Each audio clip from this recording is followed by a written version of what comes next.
KGF కమ్మ global federation అనేది ఈ సంస్థను ప్రారంభించేందుకు చాలా చాలా సంతోషంగా ఉంది. కుసుమ్ కుమార్ గారిని మనస్ఫూర్తిగా అభినందిస్తున్నాను. ఒక మంచి ఆలోచన.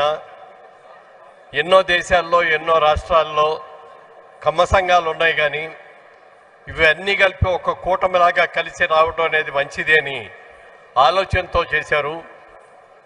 దీన్ని ఇంకా సక్రమంగా వినియోగించుకుంటే రాబోయే రోజుల్లో మన బలం ఏమిటో, మన స్ట్రెంగ్త్ ఏమిటో, మన అవకాశాలు ఏమిటో కూడా అందరికీ తెలియజేయడానికి అవకాశం ఉంటుంది. ఇందాక రేవంత్ రెడ్డి గారు అన్నట్టుగా ఎక్కడ పాటి మట్టి ఉంటుందో, ఎక్కడ నీటి వసతి ఉంటుందో అక్కడ కమ్మవాడు ఉంటాడని చెప్పే మాట 100% నిజం. ఏ దేశంలో అయినా సారవంతమైన భూమి ఉంది, నీటి వసతి ఉంది అంటే అక్కడికి వెళ్ళి కష్టపడి పనిచేసి పంటలు పండించేటువంటి గొప్ప తత్వం ఎవరికి ఉంది అంటే కమ్మవారికి మాత్రమే ఉంది. ఒకానొక సందర్భంలో తానా మహాసభలు జరిగినాయి అట్లాంటాలో. ఆ రోజున రామోజీరావు గారిని కీనోట్ స్పీకర్గా అక్కడికి ఇన్వైట్ చేశారు. అప్పుడు రామోజీరావు గారు ఒక మాట చెప్పారు, మన ఆంధ్రదేశం నుంచి బాగా చదువుకొని డాక్టర్లుగానో, ఇంజనీర్లుగానో, ప్రొఫెసర్లుగానో, వ్యాపారస్తులుగానో బయటకు వచ్చిన వాళ్ళు చాలామంది ఉన్నారు అమెరికాలో.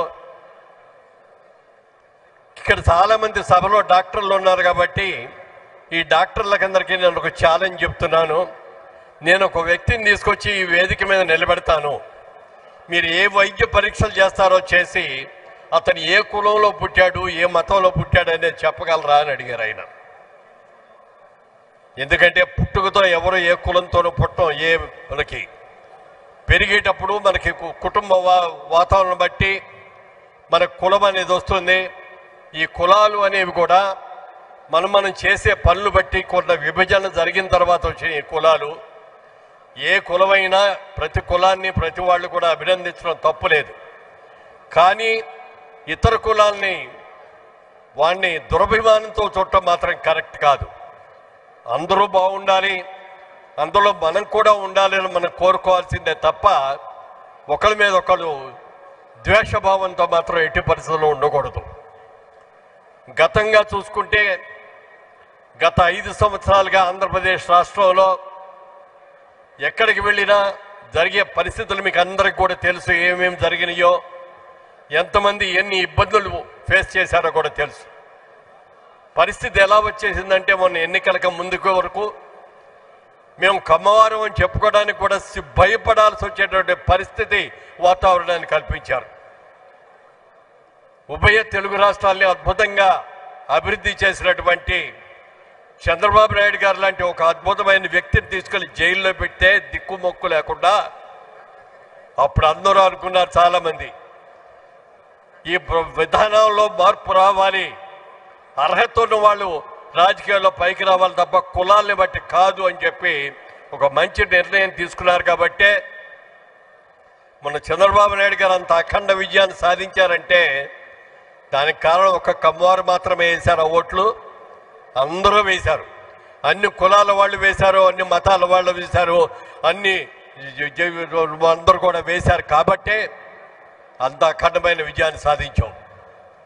ఇవాళ రోజున ఒక ఎన్టీ రామారావు గారు, ఒక చంద్రబాబు నాయుడు లాంటి వచ్చిన తర్వాతనే అంతకుముందు కమ్మవారు అంటే వ్యవసాయానికి మాత్రమే పరిమితం అయ్యి పరిశ్రమలకు మాత్రమే పరిశ్రమైనటువంటి వాళ్ళు రాజకీయాల్లోకి వచ్చారు అంటే దానికి ఎన్టీ రామారావు గారు, చంద్రబాబు నాయుడు గారే ముఖ్య కారణం అని నేను చెప్పగలను. తమిళనాడు నుంచి కూడా మన సోదరులు వచ్చారు, ఎంపీ గారు కూడా.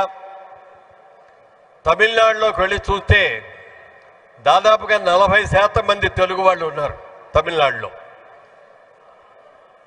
ముఖ్యంగా కోయంబత్తూరు చూసుకుంటే అక్కడ ఇండస్ట్రీ జీడి నాయుడు గారు లాంటి గొప్ప ఇంజనీర్ లాంటి వాళ్ళు కానీ, లక్ష్మీ ఫిల్మ్స్ కానీ, లక్ష్మీ మిల్స్ కానీ, పిఎస్జీ మిల్స్ కానీ, ఇవన్నీ కూడా ఎన్నో ఇండస్ట్రీస్ అక్కడ పెట్టిన వాళ్ళందరూ కూడా మన ఆంధ్రప్రదేశ్ నుంచి, తెలుగు రాష్ట్రాల నుంచి ఎప్పుడో 3-4 తరాల క్రితం అక్కడికి వెళ్ళిపోయి సెటిల్ అయిన వాళ్ళందరూ అద్భుతంగా ఉన్నారు. నేను సినిమా ఇండస్ట్రీకి వెళ్ళకముందు నా వ్యాపారం విజయవాడలో చేసుకుంటూ ఉండేవాడిని. అప్పుడు మా మోటార్లన్నీ కూడా మాకు కావాల్సినవి అగ్రికల్చర్ పంప్ సెట్స్ అన్ని కూడా కోయంబత్తూరు నుంచే వచ్చాయి. మేము కోయంబత్తూరు వెళ్ళాను ఒకసారి. వెళ్తే ఆ ఇండస్ట్రీ ఆయన మేనేజర్ మా ప్రొపరేటర్ గారు మా ఇంటికి లంచ్కి రండి అని చెప్పి ఇంటికి తీసుకెళ్ళారు. ఆ ఇల్లాలు చాలా చక్కగా కమ్మటి భోజనం పెట్టింది. పెట్టిన తర్వాత ఆవిడ ఒకటే మాట అంది, అయ్యా సిగ్గు లేకుండా ఏం కావాలో అడుక్కొని తినండి అంది ఆవిడ ఒక మాట. నాకు నవ్వు వచ్చింది. ఇదేమిటమ్మా ఇలా అన్నారు అనుకుంటే, బాబు మేము ఎప్పుడో తెలుగు రాష్ట్రాలను వదిలేసి వచ్చాం, మా తెలుగు మీ తెలుగులాగా ఉండదు, మీరందరూ కూడా ఏమీ సిగ్గుపడకుండా కావాల్సింది అడిగి పెట్టించుకోండి అని మేము చెప్పేమే తప్ప మరొకటి కాదు అని చెప్పారు. అట్లా స్లాంగ్స్ అని మార్పు ఉండొచ్చేమో కానీ మరొకటికి మార్పు కాదు అని చెప్పి తెలియజేస్తున్నాను. గతంలో కర్ణాటక రాష్ట్రంలో సుబ్రహ్మణ్య నాయుడు గారు వాళ్ళందరూ కూడా వచ్చారు. బెంగళూరులో ఒకసారి కమ్మ మహాసభ జరిగింది. అక్కడ ప్యాలెస్ గ్రౌండ్స్లో చేశారు. ఎంత అద్భుతంగా చేశారంటే మాట్లాడు 1,00,000 మంది పైగా ఆ రోజున కమ్మవారు అక్కడికి వచ్చారంటే, నేను నా జీవితంలో ఎప్పుడూ అంతమంది కమ్మవారిని ఒక వేదిక దగ్గర ఒక సభలోనూ చూడటం అనేది జరగలేదు. అదే ఫస్ట్ టైం. అంత అద్భుతంగా వచ్చారు. ఇవాళ కర్ణాటక రాష్ట్రంలో వ్యవసాయదారులు ఎవరు అంటే కమ్మవారు అని చెప్పి మనం ఘనంగా చెప్పుకోగలం.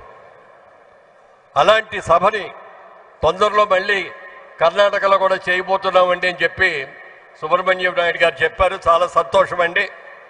ఆ సభలో తప్పకుండా వస్తాం, మేమందరూ కూడా వస్తాం, మేమందరూ కూడా చేస్తామని చెప్పి మీకు అందరికీ కూడా మాటిస్తూ, మరి కుసుమ్ గారు చేస్తున్నటువంటి ఈ కృషిని మనస్ఫూర్తిగా నేను అభినందిస్తూ, మా సహకారం ఎప్పుడు ఏది విధంగా కావాలన్నా మేము సిద్ధంగా ఉన్నామని చెప్పి రాబోయే రోజుల్లో ఈ సభల్ని ఇంకా ఇంకా ఇంకా ఘనంగా చేద్దామని మనం చేస్తూ సెలవు తీసుకున్నాం.